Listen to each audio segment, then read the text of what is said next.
Hello, and welcome to this episode of the Security Angle. I'm your host, Shelly Kramer, Managing Director and Principal Analyst here at theCUBE Research. And today I am joined by my co-host and fellow analyst, Jo Peterson. Hello, Jo. It's great to see you. Hello, Miss Shelly.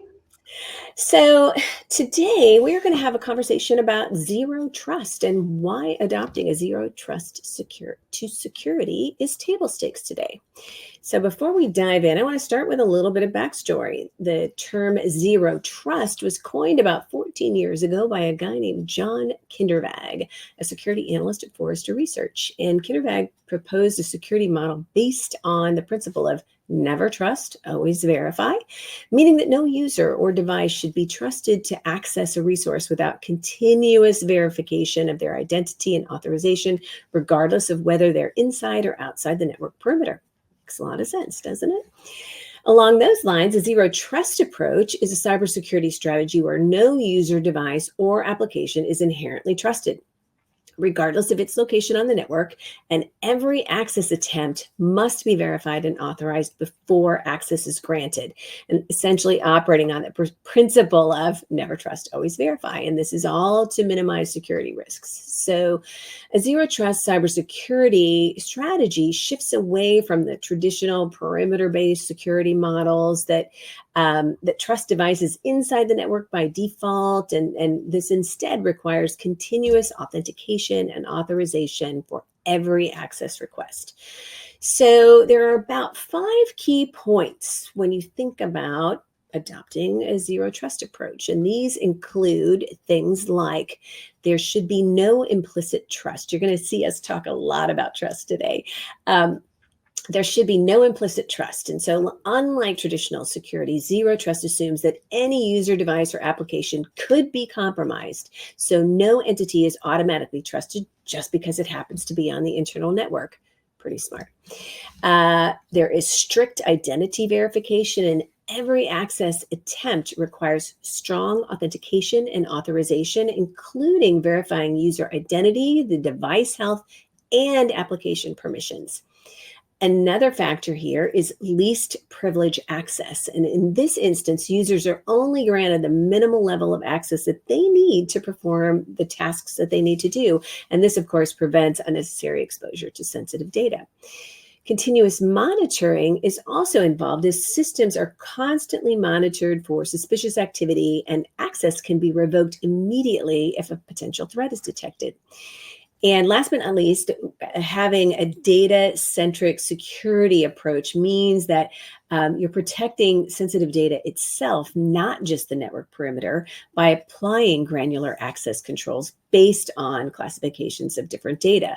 So there you have it, just kind of an overview of the key principles of zero trust. And, there are lots of benefits here, Jo.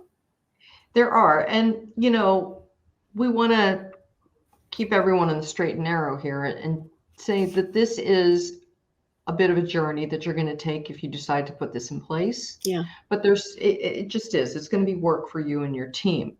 And zero trust is not a product, it's a framework. Yeah. Right? So there are benefits.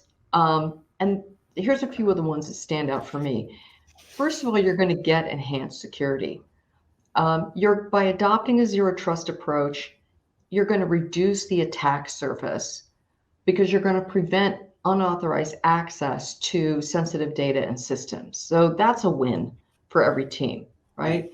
You're going to have improved visibility because the zero trust approach provides better monitoring and detection of potential threats across the network. A zero trust, you got to think about VPN, for example. VPN was something that served us in the time of the early internet. Yep. But it was a, moat and fortress mentality. And it assumed that everybody was going to come back into an HQ location. And work has changed. Yeah. Post-pandemic, most of us work remote, at least part of the time. So zero trust is able to adapt to more modern work environments. It doesn't matter if you're on the road. It doesn't matter if you're working from your home office. Yeah. It's going to know it's you. Yeah. And that's a big deal. Well, and I think the other thing, I like your analogy about the castle and the moat, because I think that there was a time when we thought that, we're here inside the moat, so we're safe. Hmm. And that's what we know now not to be true, that Right. just because you happen to be inside the castle, inside the moat, doesn't mean you're safe. Yeah, so true. And, you know, zero trust allows you more granularity. It's going to tell you things that a VPN would never tell you, for example. Like a VPN is going to know your device, but it doesn't know that it's you, right? Right. A VPN is never going to know that you're not supposed to be working in Spain. So why are you coming in from Spain, right? You're a US based employee, or Portugal, or wherever, else in the world that you're supposed to be. But there's some challenges, and it's more complex, and you have to have a plan. That's what Right. I'd say to folks. You can't just go at it willy-nilly. You got to have a plan. You've got to have a way to think through how you're going to manage these multiple technologies, manage authentication, manage Yeah. authorization, manage monitoring, and it's a cultural shift. Yeah. It assumes that you're going to have this level of education with your employees, and you're going to help them change their mindset. And it's not always the cheapest. I've seen go, no go decisions on some of these products that are within that provide zero trust services, because they're just frankly more expensive than rolling out an old VPN, Yeah. right? Yeah. So Shelly, give us some advice on how to get started. Well, I think that, I think that just going back to the comment that you made earlier, this is a little bit like a digital transformation journey, in Mhm. the sense that you don't just get up one day and go, I want to let's do digital transformation, Yeah, get out you know what I'm saying? yeah. It's a process, it's a journey. It requires an architecture, it requires a strategy, it Oh, requires continuous monitoring and evolution, right? So it is much like a digital transformation journey. I think getting started with zero trust, it's important to understand that this is an evolutionary process, and mhm. one that once you decide this is how we are going to embrace security within our organization, you have to understand that it is a process. You don't just buy it, you don't just flip a Yeah, switch. We're on zero right. trust now. So anyway, I think that, so you want to keep that in mind. And when you're thinking about getting started, with zero trust, I think one of the things that I always point people to is I love the Cloud Security Alliance's zero Mhm. trust roadmap, to zero trust architecture.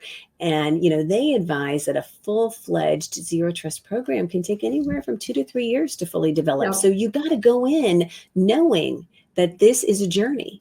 And the process includes everything from evaluating tools and technologies, and then deciding what you want to use, and then integrating and adjusting them, and all of those sorts of things. Another resource is Cloudflare, launched a couple of years ago a detailed architecture and a roadmap to zero trust. About Mhm. that same time, security experts and practitioners also established the reference architecture to provide a vendor agnostic zero trust architecture, which is called ZTA, along with an kind of an example implementation timeline. And so, this roadmap to zero trust assumes that an organization is at the beginning stages of this journey. Mhm. And there are four phases that are involved in an implementation timeline. And these cover things like deploying global DNS filtering, and establishing corporate identity, and creating an inventory of your corporate apps. And then, of course, enforcing multi-factor authentication. So I think that, to me, when you look at this and you think about, the whole, we've talked about this multiple times, but the basic premise behind the zero trust journey is getting to never trust, always verify. And, when we look at that zero trust journey, it's always about getting there. And this is comprised of 4 phases, and it's similar to any other strategic undertaking that you embark upon. And this includes preparing, planning, assessing, and implementing. And so when I looked at only, and I'm not trying to scare anybody away, but you said this too earlier, it's complex. It takes time. And so if we look at just the prepare phase alone, the steps involved there include, you have to start by developing a strategy. I mean, that's really kind of how you start anything, right? But you have to start by developing a strategy. Your road to zero trust strategy is going to include setting plans and actions and goals to help achieve that vision for zero trust implementation within your organization. You need to develop a comprehensive organizational plan that identifies how your zero trust investments will achieve business and operational objectives. And of course, that is also what you need to defend the budget allocation that you need to ask for, right? And then you need to evaluate your infrastructure. And it's not at all unusual for organizations to struggle documenting the existing systems, architectures, and assets they have, whether those are in the cloud, on-prem, or in a hybrid environment. But you have to evaluate your infrastructure, and you have to know the foundation upon which you're building this zero trust architecture. So you've got to lay the groundwork. You've got to do that assessment, the audit. You've got to develop a strategy. And then, in the past, I think that, some organizations have performed periodic asset assessments, but the shift toward continuous monitoring requires a dynamic approach to cyber threats. And so again, to your point that, it takes money, it's complex, it also takes time. So you really need to consider things like, maybe you want to partition areas of the enterprise or your system and divide the zero trust effort break it up into, so it's in more manageable parts. So we can just focus right over here for now, and then we can move to integrating here. So you have to, I think, do it in bite-sized chunks. You also nodded to the fact that this can be expensive, and so you need to establish a budget. And you don't just buy hardware, you don't just buy cloud services. You have to set a budget. It has to be able to support these operational and technical and the HR aspects of the zero trust transformation. And again, we don't tell you all these things to scare you off, but we just are trying to educate you that this is actually a journey. And then you need to build a roadmap. And the roadmap here, this is your strategy. It's a visualization of the resources that you have and the activities and the dependencies required to execute this zero trust strategy. And this involves all aspects of the organization. So using this roadmap to initiate conversation throughout the organization about the impacts and the trade-offs in workflows and other sorts of things, that all of these are an important element of this phase. So as you can see, there's a lot involved here as it relates to embarking upon a zero trust journey. But today, I'm going to go back to where we started, and I will tell you that in my world, and based on what I see and what I'm talking with clients about, zero trust is largely viewed as kind of table stakes today. So if you're not there yet, I think it really would make sense to think about getting started, because I think this is not only the future, but this is the now of cybersecurity. Right, it is. And you've got some regulatory things that are happening right now that are sort of pushing the envelope. And what I mean by that is the CMMC timeline just tightened a bit, right? And that just rolled out, and companies that deal with the government only have a limited amount of time to shore things up if they want to continue to do work with the government. And zero trust is part of that whole CMMC journey. But back to something you said, zero trust is not just solely a technical solution. It's really a sort of this collection of processes that are built on top of IT, such as asset management, identity management, authentication. But you need to start somewhere, right? Where do you start? How do you eat an elephant one bite at a time? and one thing that I think about is the thing I was alluding to earlier. It's that network segmentation piece. Yeah. And you said it too, it's that sort of active partitioning things into maybe manageable tasks and jobs that you can do. So network segmentation is one of the ways to start getting there. And it means partitioning your network into smaller networks to restrict access levels and to isolate hosts and services that contain sensitive data. You don't want Johnny from sales coming into accounting, right? So you want to do what's called micro-segmentation or network segmentation. And that's a good way to sort of start that ball rolling. It's really not unusual for me to see companies begin with zero trust network access, also called ZTNA, as one of the first actionable steps in their journey. Right. And in case you're not familiar with it, it's a security service that allows remote users, like we were sort of talking about earlier in the VPN model, to securely access an organization's applications, data, and services. It's going to verify the user and grant access to specific applications based upon their identity and contextual policies that are put in place. And what's cool about it is it operates on this really adaptive trust model where trust is never implicit and access is granted on a need-to-know basis, right? And we sort of talked about that difference between VPNs and ZTNA. ZTNA grants access only to specific services or applications. You can't just get into the whole castle. You just can't, right? And that's the way a VPN is built. Unless you do some fancy stuff, which you could, but it's just generally not built that way. And the benefits of ZTNA are pretty cool. It eliminates gaps in other secure remote access technologies and methods. It also removes application assets from public visibility. That's a big deal, and it significantly reduces the attack surface. If the bad guys can't see it, they have a harder time getting to it, right? ZTNA is based on principles such as continuous verification, limiting the blast radius, and minimizing impact if an external or insider breach occurs. So what I mean by that is lateral movement. Y'all may have seen my crazy cat video where I show lateral movement for a cat. But what it's trying to do is it's trying to block what's known as east-west traffic. That's the ability for a user to get from this part of the network to another part of the network. So it's kind of cool. And it uses something called software-defined perimeter. Can you tell us a little bit about that, Shelly? The software-defined perimeter. Well, many roads lead to ZTNA, and each architecture has its own strengths and weaknesses and trade-offs. We know this, right? And so software-defined perimeter, or SDP, is one of the most common architectures, I think. And this is an appliance and proxy-based architecture.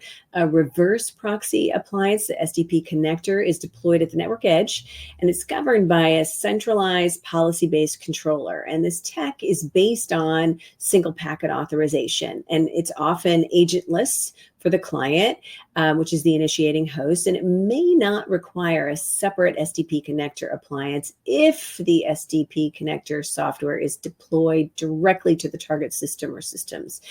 And that said, that's kind of a mouthful, but there are about 45 vendors in the SDP category, and we're going to talk about just a few of them. And before I do that, I want to say every time we talk about this, I'm always reminded of Zscaler's CEO, Jay Chaudhry, did a keynote, or maybe he did an interview with theCUBE sometime in the last year or two. And he talks about zero trust. And one of the examples that he gives, I think, your castle and moat example is such a great analogy.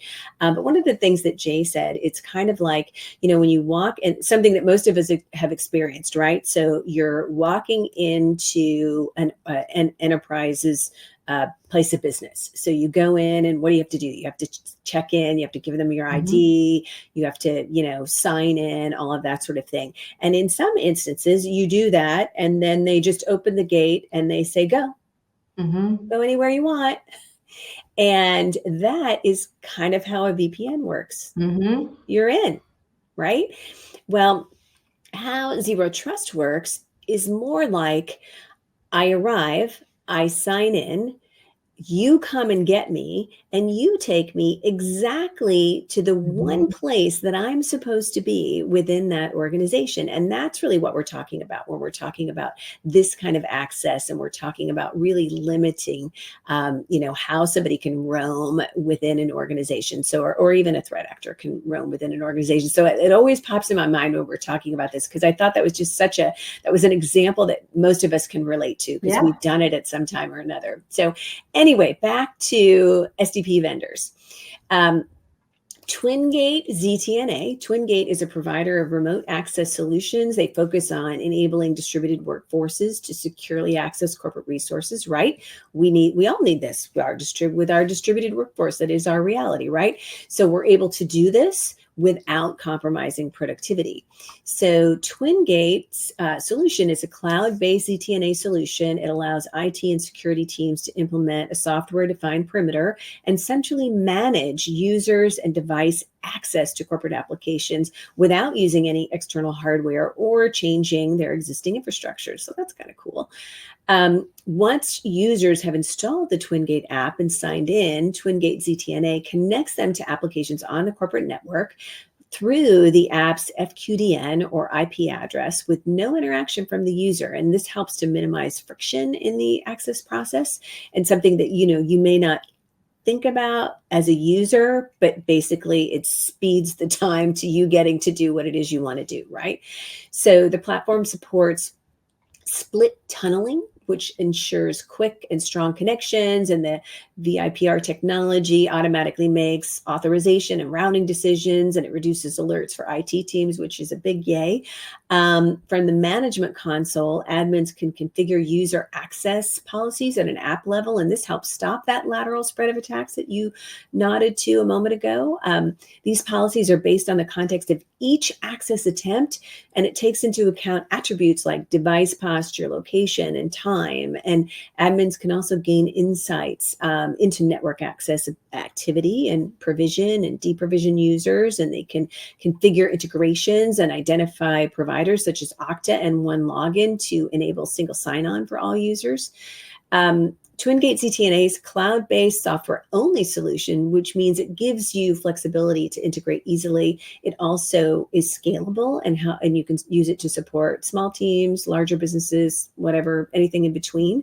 Some of the customer feedback about the TwinGate ZTNA platform is that the interface is intuitive, the connection is reliable, the ease of deployment is great. And so to make deployment and ongoing management even simpler, I think it's really cool that TwinGate offers a ton of different support options. They have priority support for businesses by way of an enterprise subscription.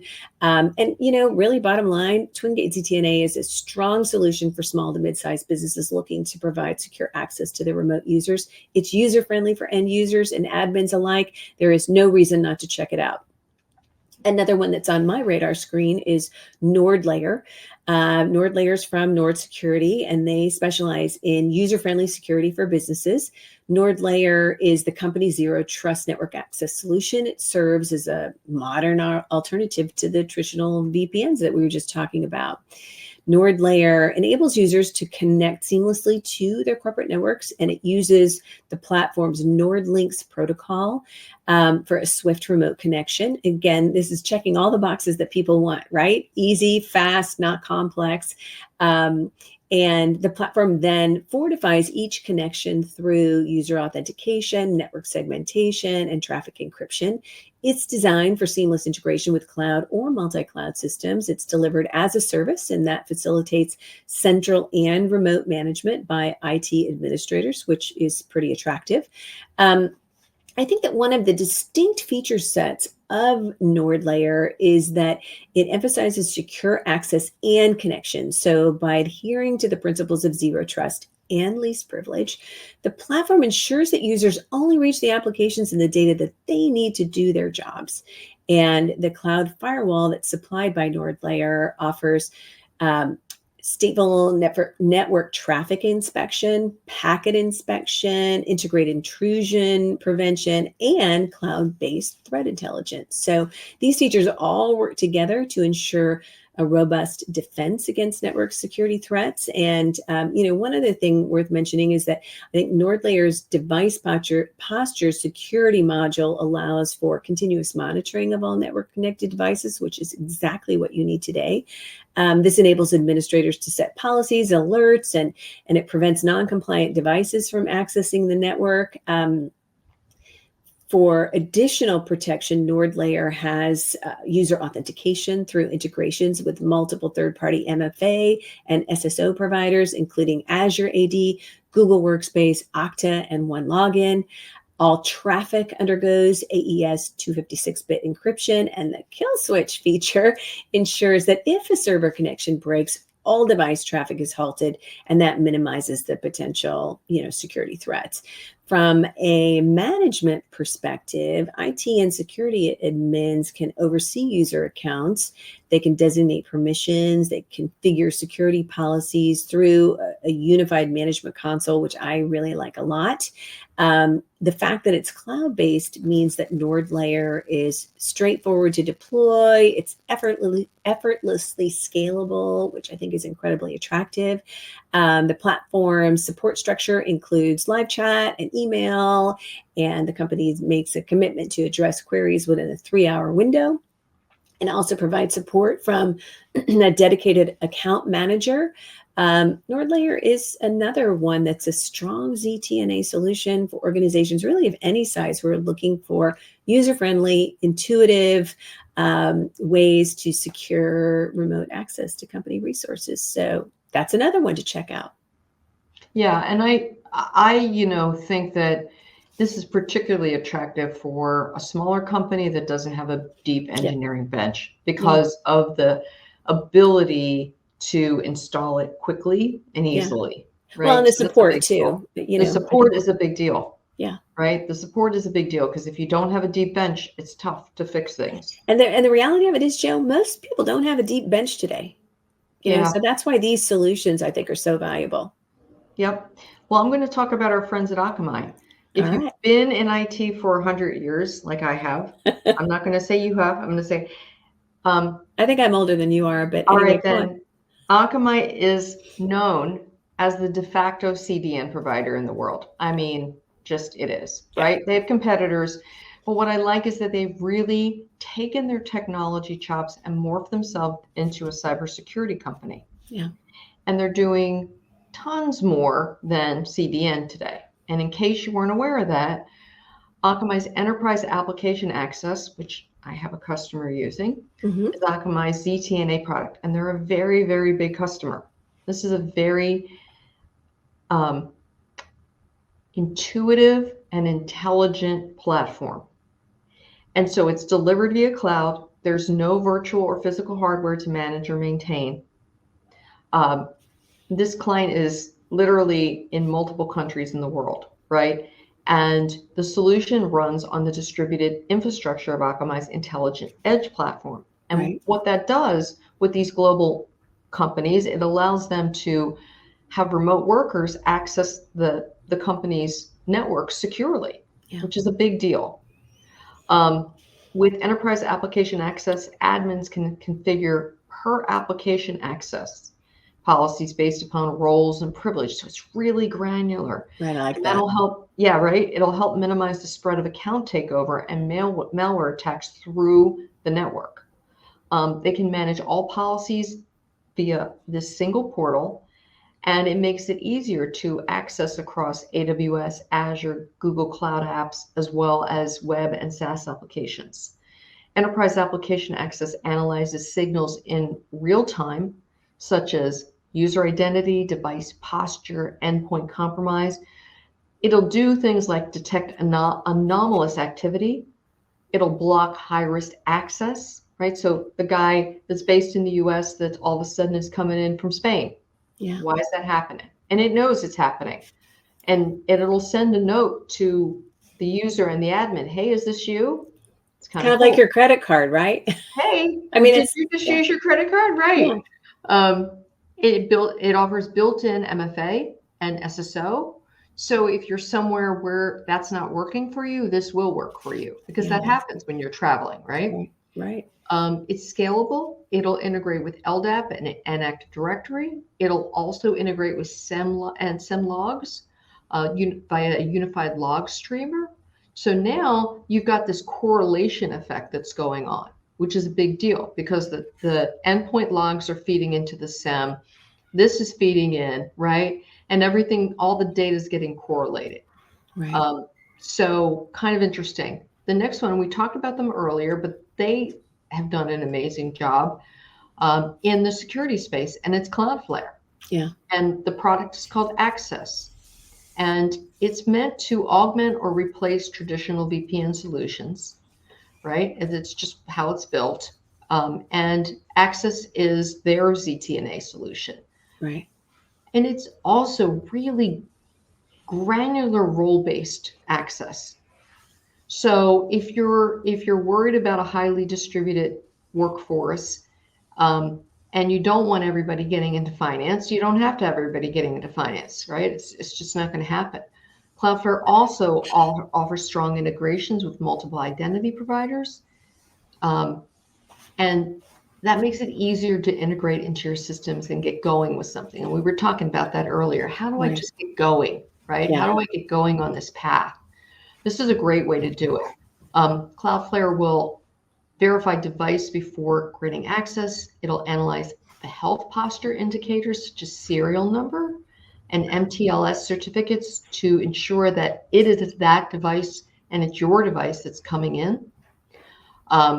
It's got a globally, like Akamai, they've got this globally distributed edge network, which makes it easier to do some of this authentication work because it is such a global network. Yeah. So, and it's made for pretty much any size organization. So kind of cool stuff. Yeah, I like that. Well, and I think some of the integrations with endpoint protection providers is also cool. You know, I think they integrate with CrowdStrike and SentinelOne, and so I think that's pretty attractive. It is. Yeah, yeah. All right. Well, very cool stuff. So wrapping up, here are some key takeaways on both Zero Trust and ZTNA. As I mentioned earlier, the Zero Trust philosophy can really be summarized and boiled down to just one phrase. What is that, Jo? Never trust, always verify. Absolutely. So ZTNA falls within the identity and access management component of Zero Trust and deals with user access to an organization's application. The ZTNA model is a mix of the principle of least privilege, software-defined perimeters, and advanced security tools and perimeters. The two main ZTNA architectures are endpoint-initiated using an agent on each user device and service-initiated using cloud. And before jumping into ZTNA, your organization should consider whether it can support a standalone ZTNA solution or whether it should invest in a third-party ZTNA as a service provider. And sometimes that's, that latter choice is not a bad path to go. And, along with that, you also get considerable amount of support, which is always attractive to me.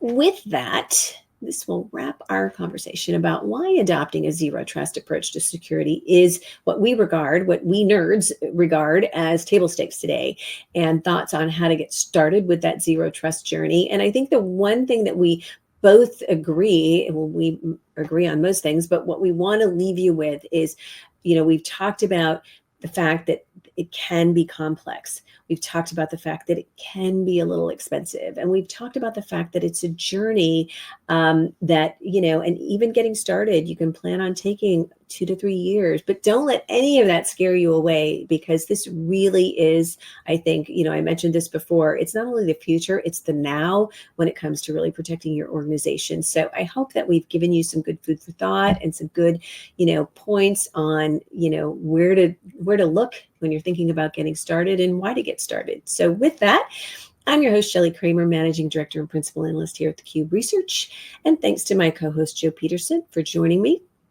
Always a pleasure. And thanks to our viewing and listening audience for tuning into theCUBE, which is your source for enterprise and emerging tech news. And we'll see you here next time.